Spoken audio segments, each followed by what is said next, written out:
some great content to share with us. As you may know, 87% of small businesses never get a commercially reasonable offer to transition. Right? So the owner goes to the office, turns off his or her computer, locks the door, and goes home, and that's their retirement. They never really have anything coming out of their retirement. Right? One of the big reasons for that, of course, is a dependence on the owner. The owner, he or she, never gets information out of their head into a standard operating procedure. How do I advance? That is actually one Here? of Dr. Althouse's Stephie's specialties. All right? She's got some books on the topic, but she actually works with business owners and business leaders, helping them extract the information necessary to run a successful business, build good delegation activities, and build a business that is valuable because it's not totally dependent on the business owner. All right? You know, Dr. Althouse, and she actually earned her doctorate at a school, begins with a T, and orange is its color, but it's not Texas, it's Tennessee. Woo! Go Vault! She actually got her PhD in chemistry. All right? So she's very knowledgeable, but she's been working in the business world for much of her career now. She and her husband and son live in Farmers Branch? Flower Mound. Flower Mound. Okay. Ready.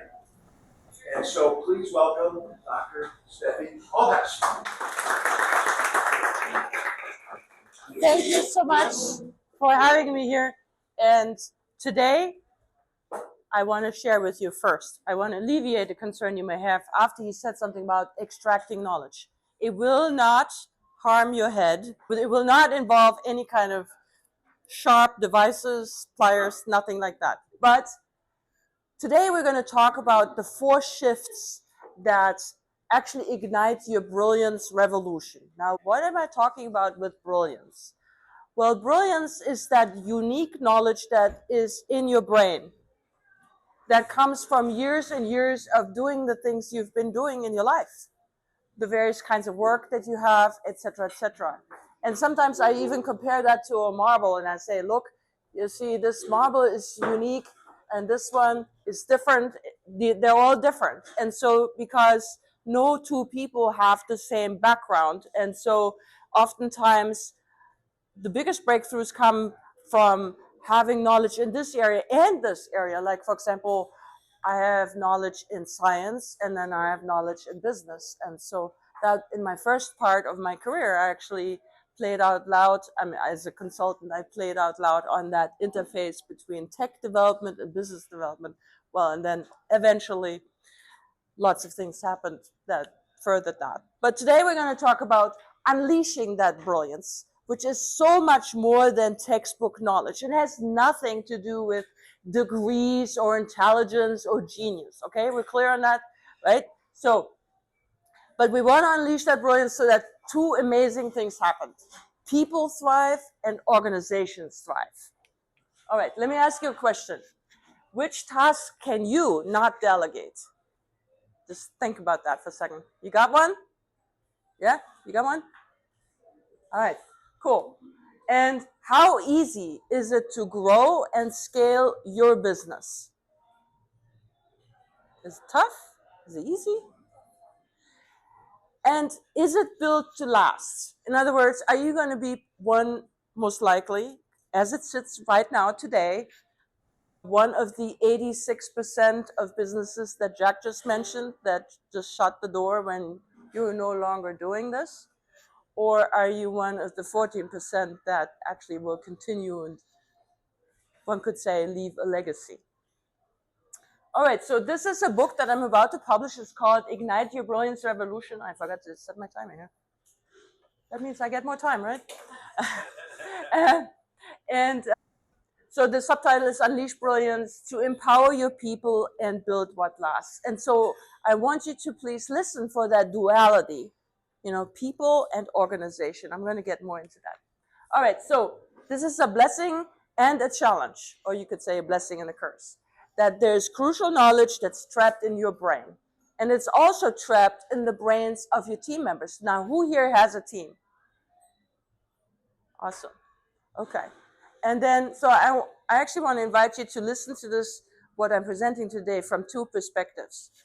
You have your own business, and then you're a mid-market professional. That means you are working with other businesses. So listen through that lens as well, because we all try to, serve our clients as best as we can. And I do have a referral program.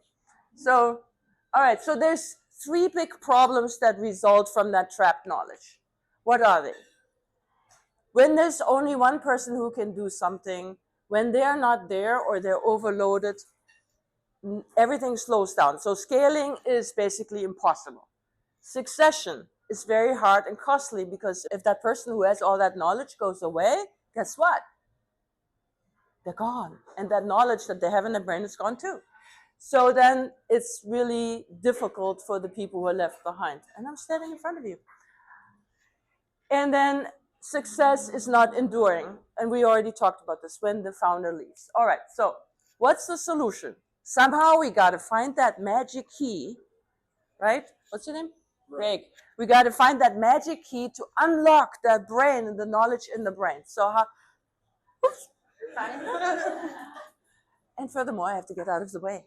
Okay, so unlock that crucial knowledge in people's brains. So now, if we could do that, and I'm going to talk about how we're going to do that in a moment, but if we could do that, there's two groups of benefits for your organization. You can scale, you have succession, you get enduring success, right? And for your people, there's a reason why there's a heart with a compass needle there. The reason is that if people feel valued, if people feel that they can trust the organization, if they feel like you have their best interest at heart, you have goodwill for them, then, and they know where are we going and why. If those things happen, they're going to be excited, they're going to be loyal, and they're going to bring their best, and you're not going to have to actually micromanage them. Yeah, does that make sense? Okay, so there's an overall shift, and then we're going to break that shift down into 4 pieces. Okay, the old model is this, right? See that guy here? He's got all that stuff, all this work on his back. These are organizations, like most of our organizations, that depend on a few heroes. Have you ever heard about the 80-20 rule? Like 80% of the work gets done by only 20% of the people? Really? Wow. Why is that? Have you ever asked yourself why that is? Is that just because the other people are lazy? Maybe there's a little bit more to it. So let's build a new model. And in a new model, you build a resilient team. And so what happens is, Greg's knowledge, and John's knowledge, and Mary's knowledge, and Christy's knowledge, all that, if that was actually captured and made available to whoever on the team needed it, and it was a durable asset, what would change? Now all of a sudden, people wouldn't have to say, well, John has to do it because I don't know how to do it. Well, there is a way for you to learn now how to do that. And so you can do that. All right, cool. So there are 4 shifts that lead to that overall shift, or 4 components, you could say. And that's evaluation. If you go on a car ride, you wouldn't dream of starting this car ride if you didn't know where you were today. Well, that's what evaluation is, right? And then purpose, we already talked about this, is compass needle. If you're going on a hike, let's say, or you're going on a car ride, you got to have a GPS, you got to know where you're going. And then culture, well, I'm going to talk more about that. That's actually turns out to be a very underappreciated piece of the puzzle. And then we have the brilliance systems, which is about that knowledge sharing and making that systematic, rather than just, I'm teaching Greg something, and then Greg says, that's wonderful. And then, a year later or 6 months later, he leaves. Man, Greg, I spent all this time teaching you, and now you're gone. Never mind, you moved to New York because your mom needed you there. Things happen. That's what I'm saying. But it's not just because people are not loyal, right? But eventually, get this, right? Think about this. We don't like to think about this, but I hate to be the bearer of bad news, right?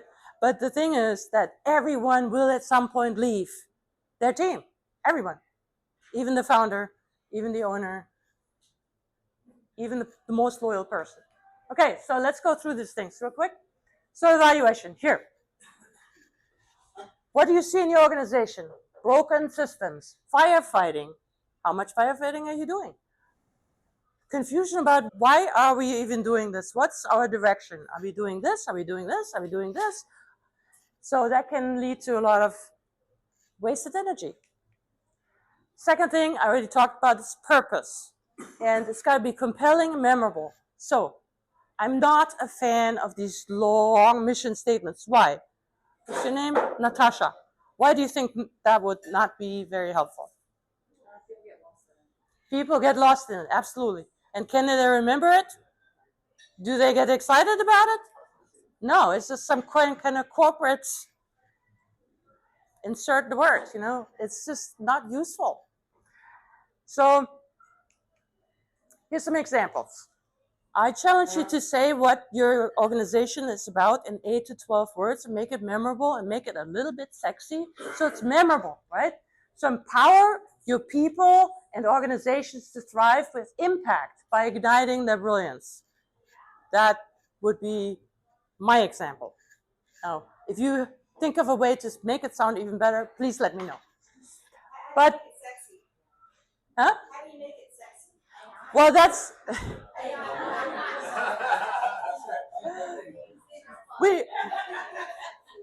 yeah. We should discuss this over a beverage. But yes, transform the XYZ industry through innovative leadership. That was actually the mission statement that we came up with, a glazing company that I ended up helping with their turnaround and their growth. Connect great people with great companies, one trusted relationship at a time. That's a staffing company. So these are just some examples. Okay, now let's go into the culture. Now, a lot of people think culture, I worked for a science company, like my first job, right? I was there for 8 years, and, we didn't dress like this, jeans and t-shirt and all this, and we solved really tough problems. We built detectors for landmine detection and aviation security and all that. And if you had asked any of my colleagues or even me, like culture, doing culture exercises, are you kidding me? We've got better things to do. But culture is not soft. Not this culture. It's actually strategic, very strategic, and not really that soft. But it's also doing the right thing. I mean, as for me, I'm a Christian. I believe we're called to love people. And the cool thing is we can do the strategically correct thing, the strategically smart thing. And at the same time, we can love people. And it works better than it would if you didn't do that, if you just focused on your bottom line and your organizational success. Got that? So no fluff here. There are 9 pillars. We're not going to go through all of them because there's not enough time. I could not wrestle Jack into giving me more time, but I want to give you the gist, all right? So here's the thing. It's a people-first approach. Now think about this. Christy, you work at a company, let's say, right? And so we're going to ask you to share your knowledge. But ever since you could even think, they told you, it's a good idea to be an expert so that you have knowledge that other people don't.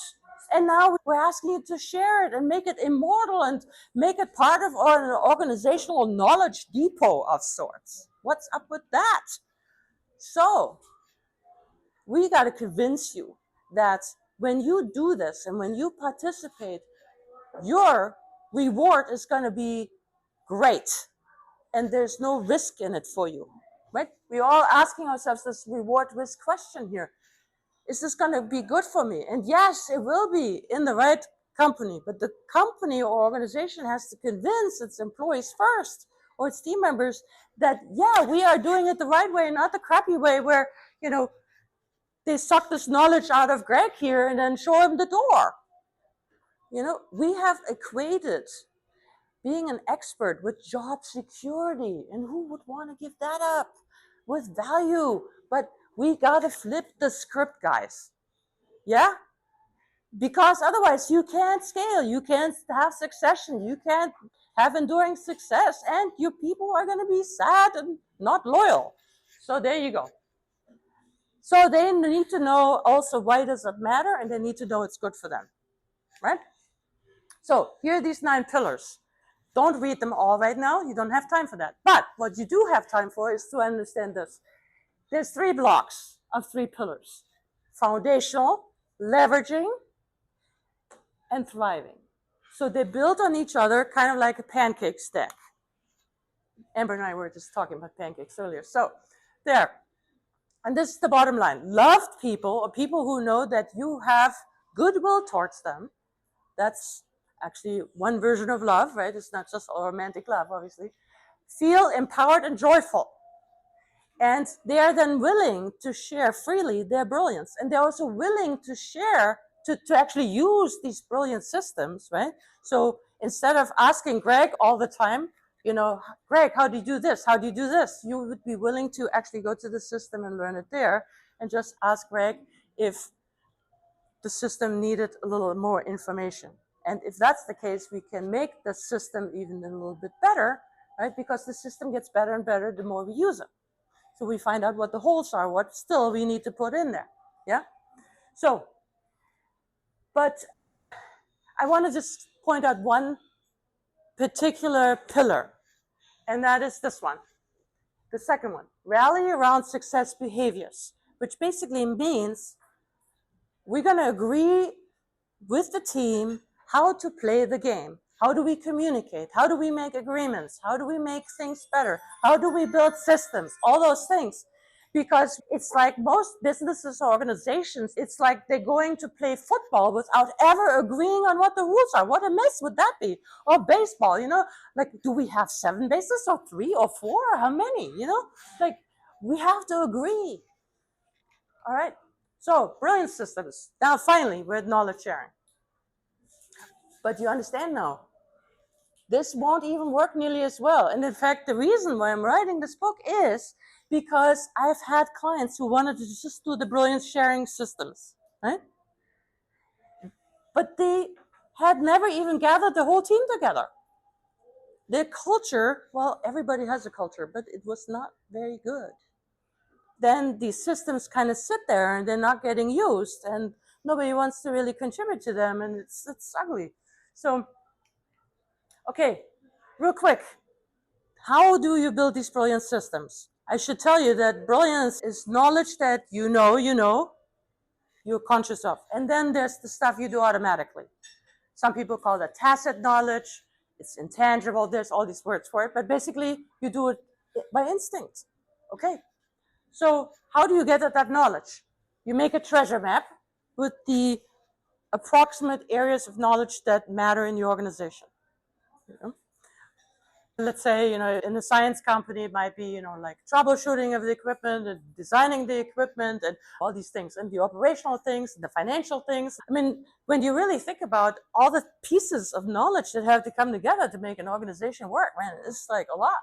Anyway, so you map it out, at least in rough terms. Now you get to the extraction part, which is like finding the nuggets of knowledge. I call them brilliance nuggets, okay? So you gather these brilliance nuggets. And when you think about this as a mining thing, some of the nuggets are near the surface and you can just come and pick them up. It's pretty easy. Some you got to dig a little bit and there they are. And then some of them you really got to go after, And basically, the longer you've done something, the more of that knowledge is deep down there that we got to find. And so then once you have it, now you can make systems, training systems out of that are actually designed for the intended audience. So let's say, for example, if you have baby boomers who, they think that really long PowerPoint presentations would be a really great way to teach our younger people, they quickly find out that's not the case. So we want to do this in a much more engaging way. Anyway, so now we get to replication. Brilliance mining, this is the bottom line, is the fastest way to make your knowledge that's trapped in your brain or trapped in Amber's brain or John's brain, make that accessible and usable and shareable. All right. There's two ways to extract brilliance, and then also the combination of these two ways. There's a lot of tips I'm giving in the book on how really to do this, but essentially you either talk with the expert, but it's got to be somebody who is very curious, asks a lot of questions, and doesn't already know all the things that you know. Because if I already know all the things, I'm not going to ask enough questions. And then the resulting training system is going to have so many holes that, a sieve is going to seem like a solid pot by comparison. So then you have the other method, which is to observe. So let's say Lee is the expert, and I'm going to video you and see what you do. And that's actually very helpful. The only thing is I can't necessarily tell from that what you're thinking. But if I'm asking you to actually narrate what you're thinking while you're doing it, now we're getting a whole lot closer. These are just some of the, it's like the tip of the iceberg of brilliance mining I'm teaching you right now. Okay. So when we put all of this together, right, we have the people, we have the organization, right? So,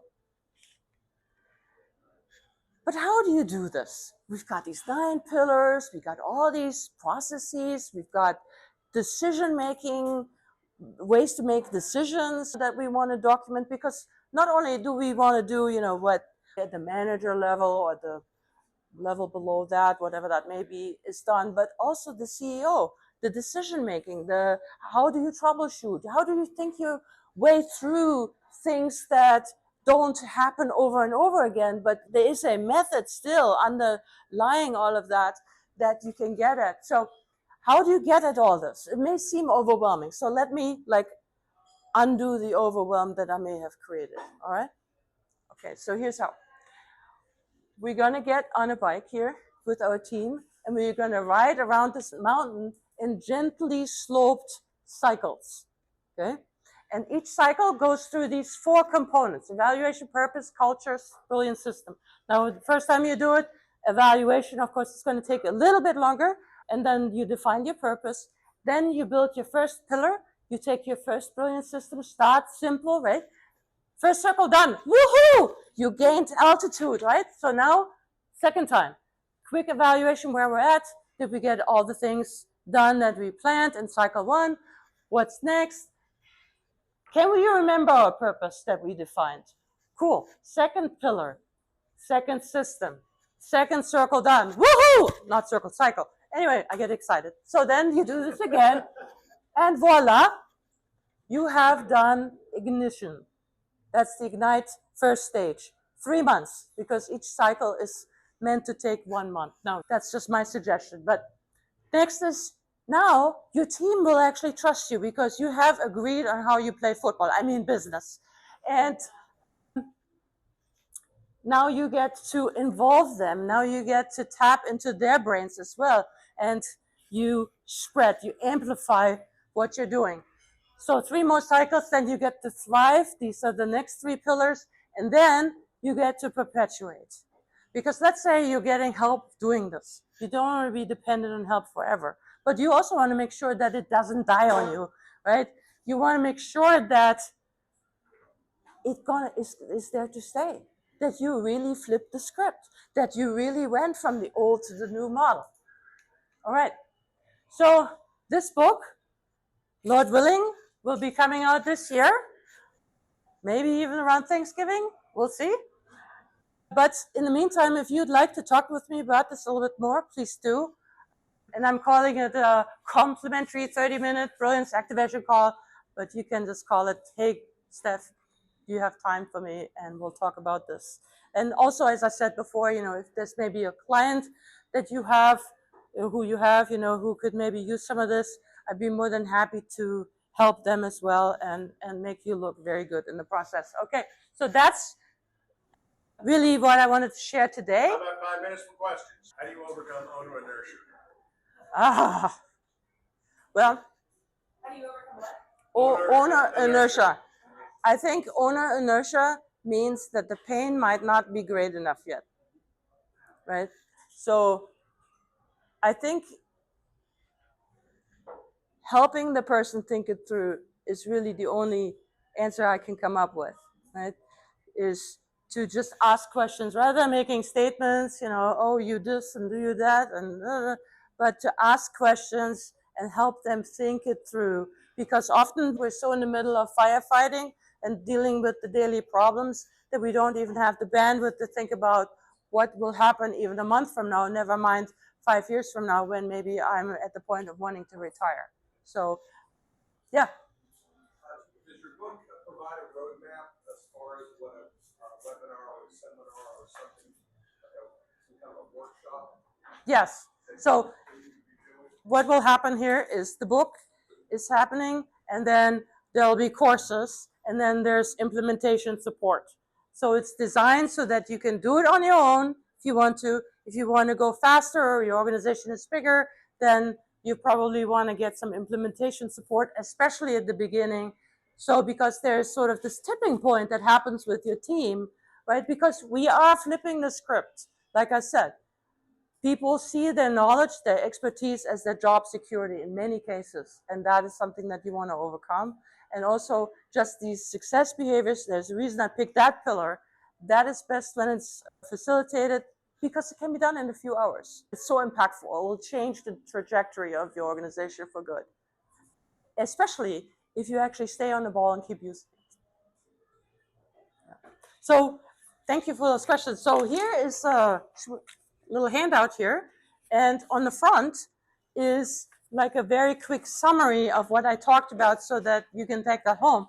When you flip it back to the back, you'll see that there's a step one is a reflection. So please do that. And then after a couple of minutes, we're going to give you a couple of minutes to discuss it with your partner. And actually, do step one and step three now, and then do step two with your partner after that.